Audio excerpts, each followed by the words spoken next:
मन के पास एक बड़ा प्यारा हथियार है, और जिस दिन तुमने उस हथियार को अपने हाथ में लेकर पलटवार कर दिया, मन खत्म। हमारी माता जी कहती हैं, जब तुम्हारे मैं वीडियो देखती हूं तो मुझको बहुत हंसी आती है। इज्जत भिखमंगों की होती है, गरीबों की। गरीब आदमी क्या कहता है, भैया पैसा नहीं कमाएं लेकिन इज्जत बहुत कमाएं। लुंगी के नीचे कच्छा नहीं पहने हो। इसीलिए मैं बार बार तुमसे कहता हूं कि पढ़ के कोई महान नहीं हुआ। सारे साइंटिस्टों के बारे में पढ़ो, देखो जितने लोग तैयारी करते हैं आईएएस की, उसमें 90% लोग सिर्फ इसलिए फेल होते हैं, जैसे आज तुम्हारे ऊपर हंसते हैं ऐसे मेरे ऊपर हंसते थे, कुछ नहीं कर पाओगे।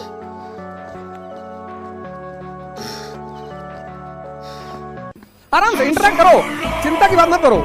मंजिलें हमेशा तुम्हें पता चलेगा जब तुम इंटरेक्शन करते हो ना, तुम्हें पता चलता है कि यार मेरी गलती कहाँ है। को तो रास्ते का डर ही मार देता है।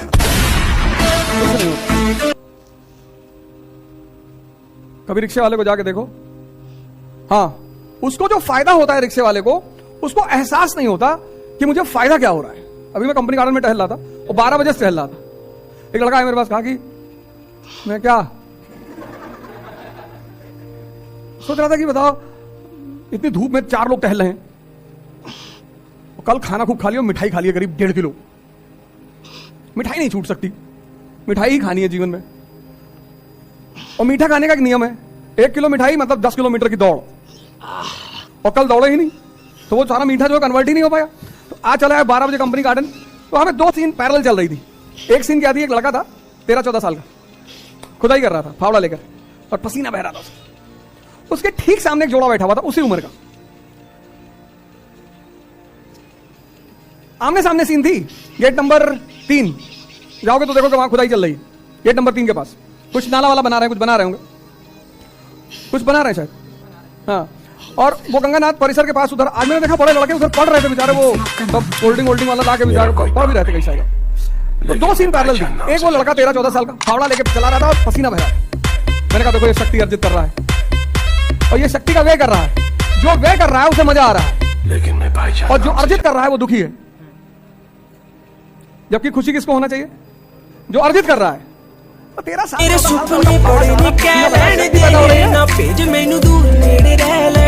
जहां तुम्हारी शक्ति पैदा हो रही है, तुम वहां निराश हो जा रहे हो। जैसे पढ़ाई कर रहे हो निराशा में, तुम पढ़ाई कर रहे हो निराशा में, तुम करो साहब हमको पढ़ने का मन नहीं है, तब करोगे क्या? किस किस चीज का मन है बताओ, लिखो एक कागज में किस चीज का मन है, तुमको अपने ऊपर हंसी आएगी। मन के पास एक हथियार है आदमी को बर्बाद करने का। उस हथियार का नाम क्या है? बड़ा प्यारा हथियार है मन के पास व्यक्ति को बर्बाद करने का। उस हथियार का नाम क्या है? चिंतन तो बड़ी अच्छी चीज है यार। मन के पास एक बड़ा प्यारा हथियार है, और जिस दिन तुमने उस हथियार को अपने हाथ में लेकर पलटवार कर दिया, मन खत्म।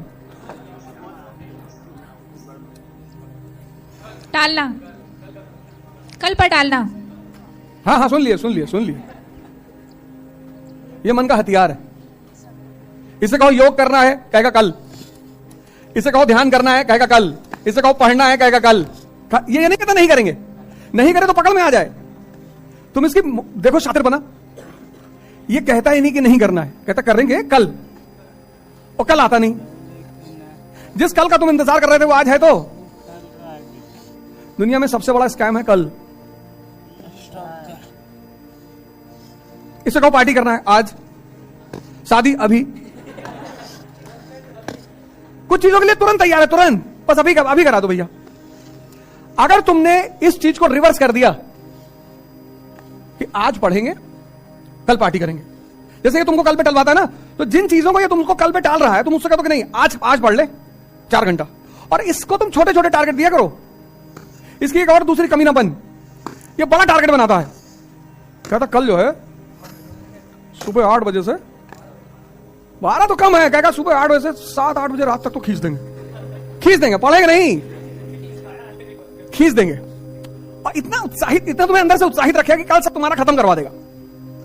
और जो सुबह 8 बजे का कहेगा बारिश हो रही, गेहूं फसल खराब हो गई, किसान बेचारे परेशान। तुम्हारा भोजन बहुत संतुलित होना चाहिए, भोजन पर बड़ी निगाह रखनी चाहिए। धर्म का पालन करना चाहिए। हमारी माता जी कहती हैं कि जब तुम्हारे मैं वीडियो देखती हूं तो मुझको बहुत हंसी आती है। बचपन से देखा है ना, लेकिन आज वो चीजें इतना काम आ रही हैं, इतनी कोई डरा नहीं पा रहा है। इतना कांड कर भाई, टीचर, डॉक्टर, वकील, इन तीनों में से तीनों का क्या बिगाड़ दो? मानसिक संतुलन खत्म। मैं भैया परसों शाम को बैठा था, एक साहब का फोन आया, अरे बोले गजब हो गया। मैंने कहा वर्ल्ड वॉर शुरू कर रहे हैं, हमेशा मजाक के मूड में रहते हो। अरे मैंने कहा क्या हुआ? अरे बोले तुम्हारा फेसबुक पेज है। मैंने कहा मेरा तो 10-20 हजार है। एक पेज पे गंदी गंदी तस्वीरें लगी हैं। गंदी तस्वीरें? मैं सोचा गोबर का तस्वीर डाल दिए होंगे साले, वही गंदी हुआ। मैं कहा लिंक भेजो, लिंक भेजा तो देखा नग्न तस्वीरें थी। जब आपको रोकने के सारे तरीके नाकाम हो जाएं, तो लोग आपको पागल कहने लग जाते हैं। क्या तुम्हें पता है असली पागलपन क्या होता है? असली पागलपन वो होता है जो लोगों की गालियों को तालियों में बदल दे। दोस्तों, आज का ये वीडियो तुम्हारे अंदर पागलपन की आग लगाने वाला है। अगर लोगों की गालियों को तालियों में बदलना है तो इस वीडियो से 1 सेकंड के लिए भी नजरें मत हटाना, वरना तुम बहुत कुछ खो दोगे। आज मैं तुमसे वो काम करवाऊंगा जिस काम को करने से तुम्हारी रूह कांपती है। आज मैं तुम्हें वो सोचने पर मजबूर करूंगा जिसे सोच कर तुम अपना कितना समय बर्बाद कर देते हो, और इतना जिद्दी बनाऊंगा कि कोई भी तुम्हें झुका ना सके। लेकिन इस सबके लिए तुम्हें पागल बनना होगा। एक लाइन में कहा जाए तो हाँ, मैं आज तुम्हें पागल बनाऊंगा। वो पागल नहीं जिसे तुम मरीज के तौर पर देखते हो। मैं तुम्हारे अंदर उस पागलपन को जगाऊंगा जो तुम्हें इस दुनिया के फैसले के खिलाफ जाने का साहस देगा। एक ऐसा पागलपन जिसमें ना नींद की चिंता होती है, ना सुख का लोभ होता है, ना माया भटकाती है, और ना किसी का साया साथ देता है। एक सरफिरे मुसाफिर की तरह तुम्हें जिंदा दिल बनना होगा, एक इतिहास रचना होगा। क्या तुमने कभी किसी पागल इंसान को सड़क पर चलते या अस्पताल में फिरते देखा है? उस पागल इंसान को जब तुम देखते हो तब तुम्हारे दिमाग में क्या सोचता है? बेशक तुम उसे देखकर उससे दूर हो जाते होंगे। उसे छेड़ने की हिम्मत तो लो, गधा बोलो, बेवकूफ बोलो या निकम्मा बोलो, उसे कुछ फर्क नहीं पड़ने वाला। ठीक इसी तरह जब तुम अपने कैरेक्टर में इतना पागलपन भर लेते हो तब तुम्हारी कामयाबी के रास्ते धीरे धीरे खुलने लगते हैं। तुम्हें दुनिया की बातों से, गालियों से या तानों से फर्क पड़ना बंद हो जाता है। तुम्हारा कोई इस्तेमाल नहीं कर पाता, तुम्हें कोई धोखा नहीं दे पाता। तुम्हें बस अब तुम्हारी मंजिल, तुम्हारा रास्ता नजर आता दिखाई देता है। जिस तरह एक पागल इंसान में दर्द को महसूस करने की बहुत कम क्षमता होती है, बिल्कुल ना के बराबर, उसी किस्म का पागलपन जब तुम्हारे अंदर होता है तब तुम किसी भी चीज से नहीं डरते। ना तुम्हें रिया के लेटेस्ट रील से फर्क पड़ता है, और ना तुम्हें रात भर जाकर अपने काम को करने की तकलीफ से कोई फर्क पड़ता है। ना तुम्हें दिन से फर्क पड़ता है और ना ही देर रात से। अगर फर्क पड़ता है तो सिर्फ अपनी धुन से जिसमें तुम खोए रहते हो। अपने सपनों को पाने के लिए समझदारी के साथ साथ पागल भी बनना पड़ता है। जो देखिए मंजिल, उसे पाने के लिए पागलपन दिखाना पड़ता है। मैं पूछता हूँ, क्या ये पागलपन सिर्फ आशिकी में दिखाना जायज है? क्या ये पागलपन नाजायज हरकतों को दर्शाने के ही लायक है? क्या पागलपन बस अपनों से लड़ने और घटिया जिदों को पूरा करने के लिए ही बोला गया है? नहीं दोस्तों, बिल्कुल भी नहीं। जिंदगी में एक बात हमेशा याद रखना, इंटेलिजेंट लोग जिनकी कहानियों से इंस्पायर होते हैं असल में वो पागल लोग ही हैं जो उस कहानी के हीरो होते हैं। तभी तो 10वीं क्लास में फेल हुए सचिन तेंदुलकर की बायोग्राफी महाराष्ट्र के हिस्टोरिकल बुक का पहला चैप्टर है। शायद तेंदुलकर साहब में वो पागलपन ही था जिसने उन्हें अपने देश के लिए 24 साल तक खेलने के लिए स्ट्रॉन्ग बनाया। श्री कलाम साहब में भी वो पागलपन ही था जिसने उन्हें एयरफोर्स से रिजेक्ट होने के बाद भी हताश, निराश और हार मानने नहीं दिया और एक महान साइंटिस्ट की पदवी पर पहुंचा दिया। वैसे इन पागलपन के किस्सों में एक किस्सा तो सुनना बनता है जो आपकी आंखें खोल देगा। एक लड़का जिसे फुटबॉल का बड़ा शौक था, उसे एक दिन बहुत बड़ा फुटबॉलर बनना था, लेकिन वो दिल की बीमारी और पैर की कमजोरी से परेशान था। और जैसा कई सक्सेसफुल लोगों के साथ हुआ था, वैसे ही इसे भी डॉक्टर ने साफ कह दिया था कि ये लड़का कभी भी फील्ड पर नहीं उतर पाएगा, और अगर ऐसा हुआ तो ये मर जाएगा। लेकिन उस पागल लड़के को क्या फर्क पड़ने वाला था? डॉक्टर की बातें उस पर बेअसर हो गई। उस लड़के ने अपने दिल का ऑपरेशन कराया और फिर उतरा मैदान पर और फुटबॉल के इतिहास को ही बदल कर रख दिया। और आज वो लड़का दुनिया का सबसे हाईएस्ट पेड एथलीट है। मैं बात कर रहा हूँ फुटबॉल के लेजेंड लियोनेल मेसी की, जिसकी दीवान की दुनिया में इस कदर है कि फुटबॉल के डाई हार्ड फैंस इन्हें भगवान मानते हैं। अगर इन सभी में वो पागलपन, वो जिद नहीं होती, अगर इन्हें भी लोगों की बातों से फर्क पड़ना शुरू हो जाता, तो शायद आज ये लाखों करोड़ों लोगों की इंस्पिरेशन नहीं होती। कौन कहता है नेचर और सिग्नेचर कभी बदलता नहीं, बस एक चोट की जरूरत है। अगर उंगली पर लगी तो सिग्नेचर बदल जाता है और दिल पर लगी तो नेचर बदल जाता है। अगला 1 साल सिर्फ और सिर्फ 1 साल पागलपन को सौंप दो, खुद के किरदार को पागल बना लो। एक ऐसा पागल सरफिरा जो अब नया इतिहास रचने को तैयार है। एक ऐसा पागल जवान जो अब सिर्फ अपनी कामयाबी के पीछे भागने को तैयार है। एक ऐसा पागल राही जिसे अब कोई फर्क नहीं पड़ेगा कि उसके रास्ते में कितने कांटे हैं, कितनी मुश्किलें हैं, कितने विरोधी हैं। अच्छा, लोगों को तो क्या देता हूँ, अरे हमारे पापा हमारे को विचार थोप रहे हैं, कोई बात नहीं। हमारे जमाने में मोबाइल था ही नहीं, कितना बड़ा जनरेशन गैप हो गया है। भाई तुम्हारा भी पिता हमारी उम्र से ज्यादा थोड़े होंगे, हमारी उम्र के ही होंगे।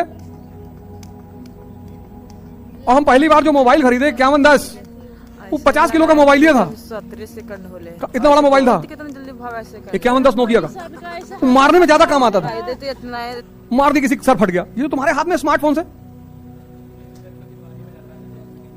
तो कितना बड़ा जनरेशन गैप हो गया है। इसलिए जिसको दिखाई नहीं पड़ता ना, उसको समझाया नहीं जा सकता। भारत ने एक बहुत अच्छी बात कही कि जो दिखाई पड़े वो ज्ञान, कहना मतलब कुछ नहीं। इसलिए पश्चिम में आज तक बुद्ध नहीं पैदा हुए, पश्चिम में विचारक पैदा हुए। विकास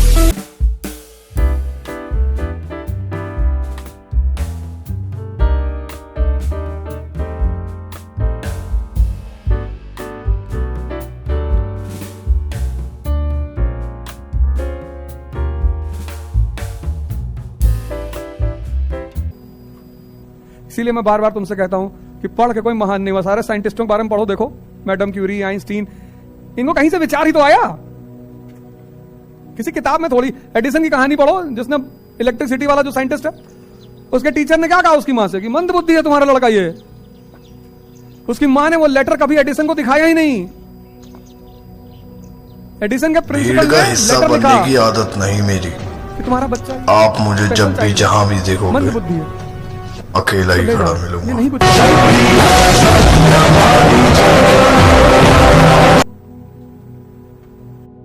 तुम्हारा दिमाग कमजोर नहीं है, तुम्हारा दिमाग खराब है। मेरा भी खराब था।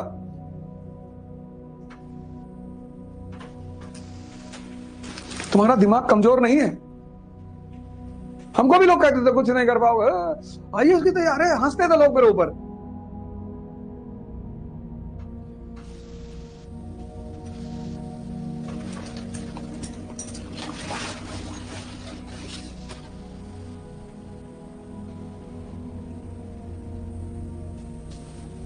जैसे आज तुम्हारे ऊपर हंसते हैं, ऐसे मेरे ऊपर हंसते थे कि कुछ नहीं कर पाओगे। ये कर लो, किराने की दुकान खोल लो, गारमेंट की शॉप खोल लो।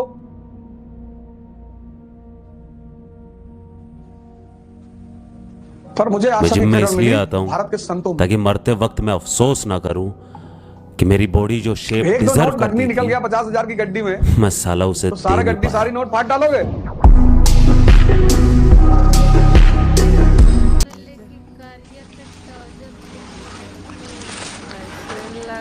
और पांचवा, 17 सेकंड जब आप कभी कभी फंसे होते हो और इमीडिएट सोल्यूशन निकालने की कोशिश करते हो, यह इमीडिएट सोल्यूशन निकालने का दुष्परिणाम है।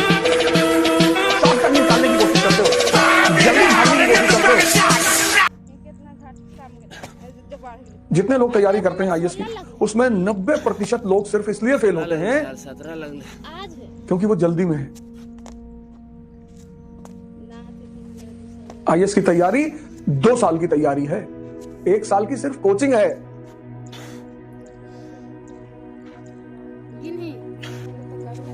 कल मैं इंटरव्यू सेशन ले रहा था, उसमें लड़का पाटन का आया, विपुल भाई, 22 साल का लड़का। मैंने कब तैयारी शुरू की है? कहा सर 18 साल से। 18 साल की उम्र से मैंने पढ़ना शुरू कर दिया था। भगवान करे उसका इस बार सिलेक्शन हो जाए। विपुल भाई पाटन से, नाम लिख लेना, हो सकता है सिलेक्शन हो जाए उसका। 22 साल का। उसने कहा सर 18 साल से तैयारी शुरू कर दिया था।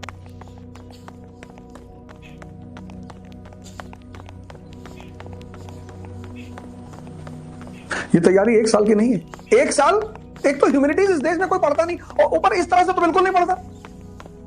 एनसीईआरटी को कितनी मजाक में लोग पढ़ते हैं, कभी इस तरह पढ़े हैं सीरियसली? कितना गहरा खजाना दबा हुआ है एनसीईआरटी में, और अभी तो शुरुआत है। अभी तो शुरुआत है। अभी मुझे 13 चैप्टर कंप्लीट करने दो। तो एक संकट को मिटाने के प्रयास में दूसरे संकट को जन्म दे दिया। अगर युद्ध में तुम नजर में रहोगे सबकी, तो मार दिए जाओगे। सब तुम्हारे पीछे पड़ जाएंगे, ना रिश्तेदार, रिलेटिव, नेबर, सब। हर अच्छी चीज को बचाना पड़ता है। कि आलिया भट्ट के साथ तुम घूमने गए हो, हिडन करके रखो अपने आप को, हिडन। पागल बन के रहो, पागल। एक गिलास में 2 स्ट्रॉ डाल के पी रहे। इस देश में बिगाड़ने की आदत है। हर जगह नेता बनने की जरूरत नहीं है।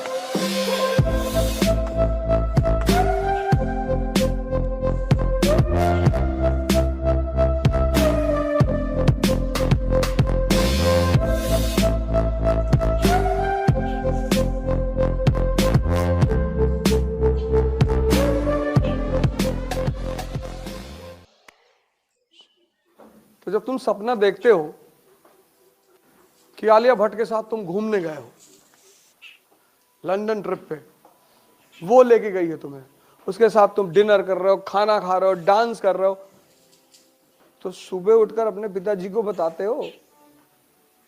सपने कभी मत बताओ किसी को। तुम क्या करना चाहते हो जीवन में, यह बात तुम्हारे साये को भी नहीं पता होना चाहिए।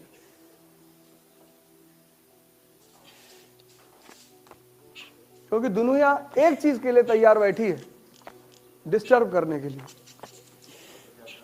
और दुनिया तैयार बैठी है तुम्हारे घर से लेकर बाहर तक सब। लेकिन दुनिया एक आदमी से नहीं उलझती, पागलों से। पागल बन के रहो, पागल बन के। क्या बनोगे जीवन में? डाकू बनेंगे। कोई तुमसे बात ही नहीं करेगा। छत पे बैठे हो, कोई किताब लियो, उसका एक एक पन्ना फाड़ के हवाई जहाज बना के उड़ा रहे हो। तुमको कोई छेड़ेगा ही नहीं मोहल्ले में, रिश्तेदारी में, गांव में, कह रहे डिस्टर्ब साथ। हर जगह नेता बनने की जरूरत नहीं है। शादी में गए हो, बोले जा रहे हो, इंडिया के राजनीति पर बता रहे हो, पॉलिटिक्स में हर आदमी तुम्हें देख रहा है, चौबे जी का लौंडा बहुत पढ़ रहा है।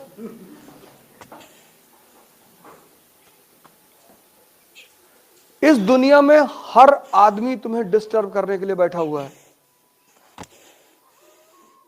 अपनी सपने किसी को मत बताओ, अपनी महत्वाकांक्षा किसी को मत बताओ, बताओ ही मत, मस्त रहो अपने में। सूरज सुबह नॉक थोड़ी करता है, जब वो चमकता है तो दुनिया खुद ही उसकी तरफ देखती है। अब जब तुम्हारी शादी हुई, या तुम्हारी गर्लफ्रेंड है, या बॉयफ्रेंड है, या तुम्हारा कोई बहुत पक्का दोस्त है, अच्छी चीजों को कभी समाज में एक्सपोज मत करो। शादी हुई, अब आमतौर पर लोग एक दूसरे को प्रेम दिखाते हैं। एक गिलास में 2 स्ट्रॉ डाल के पी रहे हैं। अगल बगल वालों को दिल में दर्द होता है कि अच्छा बेटा, तुम जिससे सबसे ज्यादा प्यार करते हो ना, उसको सबसे ज्यादा विरोध करो पब्लिकली, तुमको कोई नहीं भड़काएगा। कुछ चीजों को कभी शो मत करना, शो करके मत करना। ध्यान शो करके मत करना, पढ़ाई शो करके मत करना, प्रेम शो मत करना। समाज को बर्दाश्त ही नहीं होता। अभी तुम 10 घंटा पढ़ो, अगल बगल वाले इंटरेस्ट में आ जाएंगे अगर देख रहे हैं तो। इसीलिए शमशान के लिए इतनी कहानियां उड़ाई गई, क्योंकि ये जो हिंदुस्तानी ध्यानी थे, तो जब ये ध्यान वान करते थे तो आम पब्लिक आगे कोई कुत्ते की हड्डी फेंक गया, कोई पत्थर मार गया, तो फिर इन लोगों ने शमशान में बैठ के ध्यान करना शुरू की। तो अब शमशान में की कहानियां बना दी, वहां रात में पायल की आवाज आती, और जो शमशान के केयर टेकर है, उनके बच्चे दिन रात वहीं रहते हैं, उनको तो नहीं आती। चाहे मुसलमान शमशान हो, चाहे हिंदू हो, उनका केयर टेकर फैमिली वहां रहती है ना। हमारा स्कूल है फातिमा स्कूल गोंडा में, तो हमारे स्कूल के जस्ट बगल में मुस्लिम कब्रिस्तान है। तो जो कब्रिस्तान के केयर टेकर थे, उनके बच्चे उसी कब्रों पे खेलते थे। तुमने एक बार उस केयर टेकर से पूछा, मैंने कहा भाई साहब आपको डर नहीं लगता? बोला भैया डर तो जिंदा आदमी से लगता है, ये तो सब बेचारे मर गए।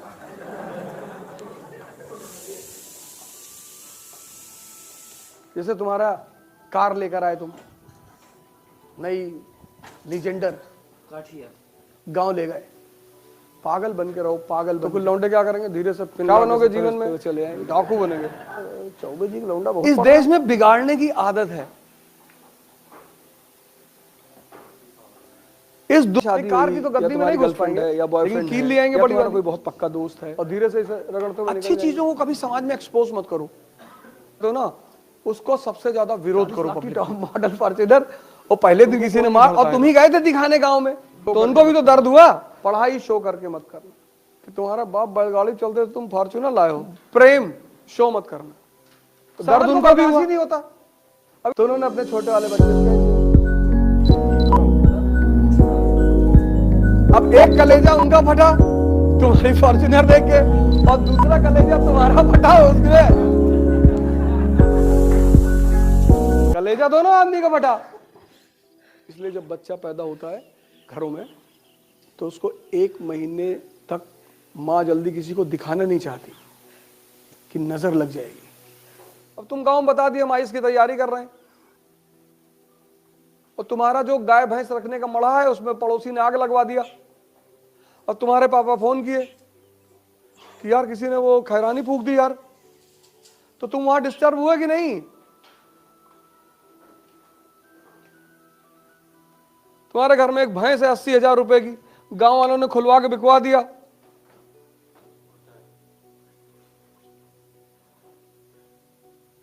तुम अपने घर में गांव में कुछ मत बताओ, तुम्हारा घर बड़ा सुकून से रहेगा। हमारा एक स्टूडेंट है, तो जब उसका मेंस आया तो गांव में पट्टीदारी है ना, उसका दीवार ही गिरा दिए। कहिए दीवार अभी अवैध जमीन पे बनी है। उसके भाइयों को मारे भी सब, वो बेचारा भागा बनारस। मुर्दों का कोई दुश्मन नहीं, तुम मुर्दा बन के रहो। अगर मुर्दा जा रहा है तो कोई गाली देता है? मुर्दा बन के रहो, पता ना चले किसी को कि कर क्या रहा है। गाना छोड़ दो, किसी से मत बताना कि मैं आईएएस की तैयारी कर, बताना ही मत। कोचिंग कहाँ जाते हो? वो एक लड़की आती है इसलिए जा रहे हो। जिंदगी में कभी तुम ये मत दिखाना कि तुम बहुत सीरियस हो, सब तुम्हारे पीछे पड़ जाएंगे ना, रिश्तेदार, रिलेटिव, नेबर, सब। लोगों को एक दिन ऐसे ही सुबह उठे और पता चले 10th रैंक आई इसमें, नाम चेक किया, तुम्हारे पापा का नाम चेक किया, गांव देखा, भाभी तुम्हारे घर में, और तुम कह दिए कि हम तो शिरडी टेम्पल में जाते थे तो फ्री में जो है वो सब क्वेश्चन में दिखाई पड़ गया हमको सपने में।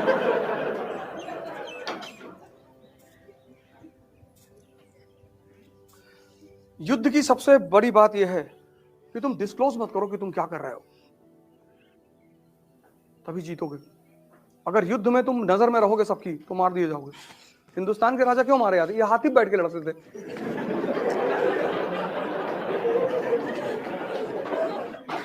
इनका मेन वजह यही था। पहला बैटल ऑफ पानीपत क्या है? इब्राहिम लोधी हाथी बैठा हुआ है। जब सब बजाज सुपर पे बैठे हैं, स्प्लेंडर पे बैठे, तू भी बैठ। अब जो आदमी बैटलफील्ड में हाथी पे बैठा उस पर निशाना लगाना कितना आसान है। हिडन करके रखो अपने आप को, हिडन। पागल बन के रहो, पागल। उल्टा करके अखबार पढ़ो कि लोग समझ लें कि पूरा पागल है, इससे तो कुछ हो ही नहीं पाएगा। तुम थोड़ी सी इज्जत पाने के चक्कर में, थोड़ी सी, बहुत थोड़ी सी, और सिर्फ थोड़ी सी इज्जत पाने के चक्कर में नहीं कि लोग मुझे गाली ना दें, इसलिए तुम बता देते हो कि मैं आईएएस की तैयारी, देने दो गाली, देने दो। जो लोग तुम्हें गाली दे रहे हैं ना, जिस दिन तुम्हारा सिलेक्शन होने का पहले लोग होंगे तुम्हारे घर भाग के आएंगे रोते हुए, भैया ये खुशी के आंसू है, अब पता है। और तब तुम अपना हिसाब करना, तुम्हारी शक्ल है ना कुत्ते की तरह, कहेंगे हाँ अम्मा भी यही कहती है।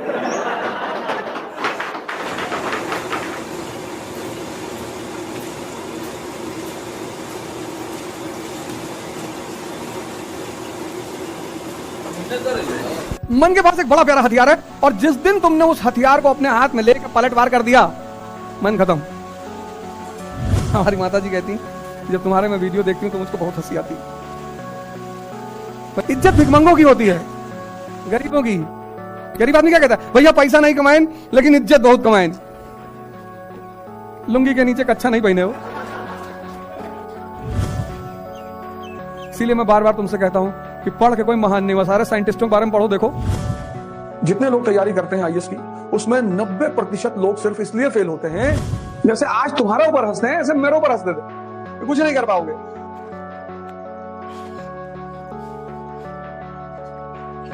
आराम से इंटरेक्ट करो, चिंता की बात मत करो। तब तुम्हें पता चलेगा, जब तुम इंटरेक्शन करते हो ना, तो तुम्हें पता चलता है कि यार मेरी गलती कहां थी। मेहनत करने से कुछ नहीं होता। कभी रिक्शे वाले को जाके देखो, हाँ, उसको जो फायदा होता है रिक्शे वाले को, उसको एहसास नहीं होता कि मुझे फायदा क्या हो रहा है। अभी मैं कंपनी गार्डन में टहल रहा था और 12 बजे से टहल रहा था। एक लड़का है मेरे पास, कहा कि मैं क्या सोच रहा था कि बताओ इतनी धूप में 4 लोग टहल रहे हैं, और कल खाना खूब खा लिया, मिठाई खा लिया करीब 1.5 किलो। मिठाई नहीं छूट सकती, मिठाई ही खानी है जीवन में। और मीठा खाने का एक नियम है, 1 किलो मिठाई मतलब 10 किलोमीटर की दौड़। और कल दौड़े ही नहीं, तो वो सारा मीठा जो कन्वर्ट ही नहीं हो पाया। तो आज चला है 12 बजे कंपनी गार्डन, तो हमें 2 सीन पैरेलल चल रही थी। एक सीन क्या थी, एक लड़का था 13-14 साल का, खुदाई कर रहा था फावड़ा लेकर, और पसीना बह रहा था उसके ठीक सामने एक जोड़ा बैठा हुआ था उसी उम्र का।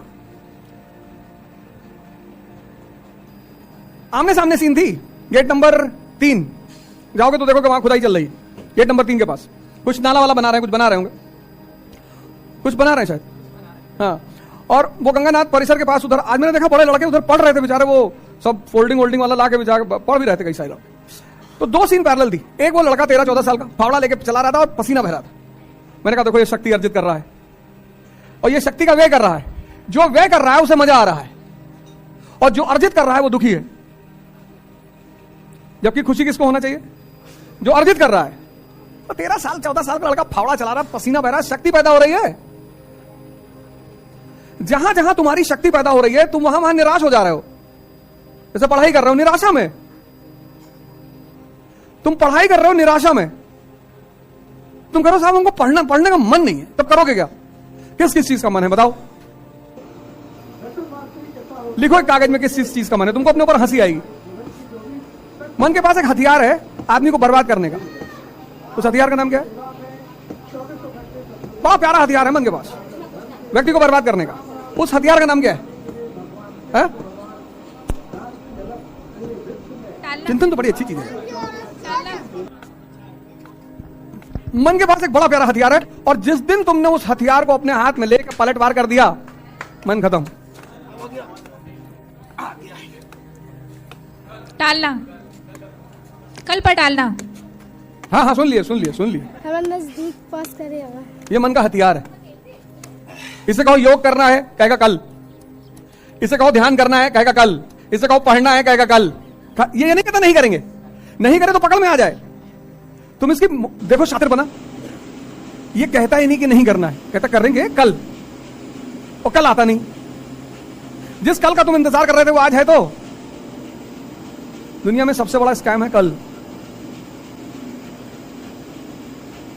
इसे कहो पार्टी करना है आज, शादी अभी। कुछ चीजों के लिए तुरंत तैयार है, तुरंत, बस अभी करा दो भैया। अगर तुमने इस चीज को रिवर्स कर दिया कि आज पढ़ेंगे कल पार्टी करेंगे, जैसे ये तुमको कल पे टलवाता है ना, तो जिन चीजों को ये तुमको कल पे टाल रहा है, तुम उससे कहते हो कि नहीं आज पढ़ ले 4 घंटा, और इसको तुम छोटे छोटे टारगेट दिया करो। इसकी एक और दूसरी कमी ना बन, ये बड़ा टारगेट बनाता है। कहता कल जो है सुबह 8 बजे से 12 तो कम है, कहेगा सुबह 8 बजे से 7-8 बजे रात तक तो खींच देंगे, पढ़ेंगे नहीं, खींच देंगे। और इतना तुम्हें अंदर से उत्साहित रखेगा कि कल सब तुम्हारा खत्म करवा देगा। और जो सुबह 8 बजे का कहेगा बारिश हो रही, गेहूं फसल खराब हो गई, किसान बेचारे परेशान है। अपनी सपने किसी तुम्हारा भोजन बहुत संतुलित होना चाहिए, अपनी महत्वाकांक्षा किसी भोजन पर बड़ी निगाह रखनी चाहिए, मस्त रहो अपने में, धर्म का पालन करना चाहिए। सुबह नॉक थोड़ी करता है। हमारी माता जी कहती है, तो दुनिया खुद जब तुम्हारे मैं वीडियो देखती हूँ तो मुझको बहुत हंसी आती है। बचपन से देखा है ना, लेकिन आज वो चीजें इतना काम आ रही हैं, इतनी कोई डरा नहीं पा रहा है। इतना कांड कर भाई, टीचर डॉक्टर वकील, इन तीनों में से तीनों का क्या बिगाड़ दो? मानसिक संतुलन खत्म। मैं भैया परसों शाम को बैठा था, एक साहब का फोन आया, अरे बोले गजब हो गया। मैंने कहा वर्ल्ड वॉर शुरू कर रहे हैं, हमेशा मजाक के मूड में रहते हो। अरे मैंने कहा क्या हुआ? अरे बोले तुम्हारा फेसबुक पेज है। मैंने कहा मेरा तो 10-20 हजार है। एक पेज पे गंदी तस्वीरें लगी हैं। गंदी? गंदी तस्वीर है। मैं सोचा गोबर ओबर का तस्वीर डाल दिए होंगे साले, वही गंदी हुआ। मैं कहा लिंक भेजो, लिंक भेजा तो देखा नग्न तस्वीरें थी उसमें।